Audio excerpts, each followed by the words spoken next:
What can Russia really do in the Iran crisis?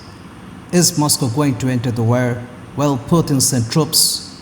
Or is Russia playing a much deeper geopolitical game?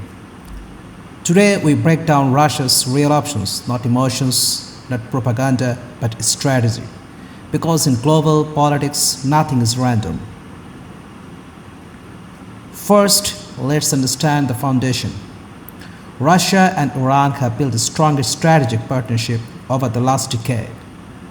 They cooperate in energy, military technology, regional security, and especially in Syria.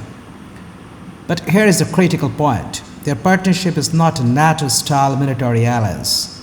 There is no automatic attack on the means attack on all clause. That means Russia is not legally obligated to defend Iran militarily. So if you are expecting Russian troops landing in Tehran tomorrow, that's highly unlikely. Russia calculates cost before emotion. What Russia can do and is already doing is diplomatic warfare. Moscow has condemned US-Israeli strikes. It frames the crisis as a violation of international law. It positions itself as a defender of sovereignty. Why? Because the narrative strengthens Russia's global image among countries that oppose Western dominance. In geopolitics, perception is power. Russia uses diplomacy not just to support Iran, but to weaken Western moral authority. Now let's talk about the gray zone. Russia may not send soldiers, but it can provide intelligence sharing, cyber support, advanced air defense technology, surveillance systems, military training. This is indirect influence. It helps Iran survive without dragging Russia into a direct US confrontation. Russia understands escalation risks. It is already heavily engaged in Ukraine. Opening a second major military front would be extremely risky. There is another factor people ignore.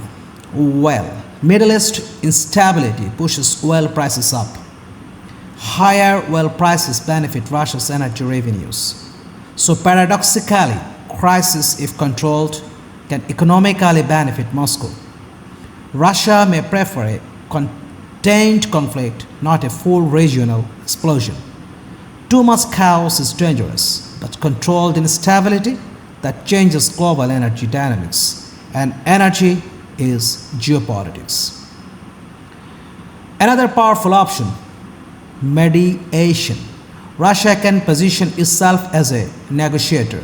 If Moscow helps de-escalate the crisis, it gains diplomatic capital. This could strengthen its influence in the Middle East, improve bargaining power in Ukraine negotiations, expand ties with global South countries. Russia is not acting emotionally. It is acting strategically.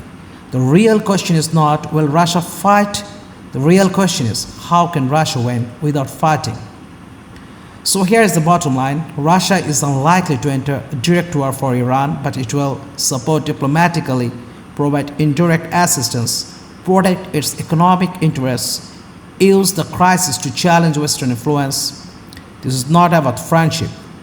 This is about power balance. And in today's world, power is rarely exercised through tanks alone. Sometimes it's exercised through patience. Thank you very much. See you in the next video.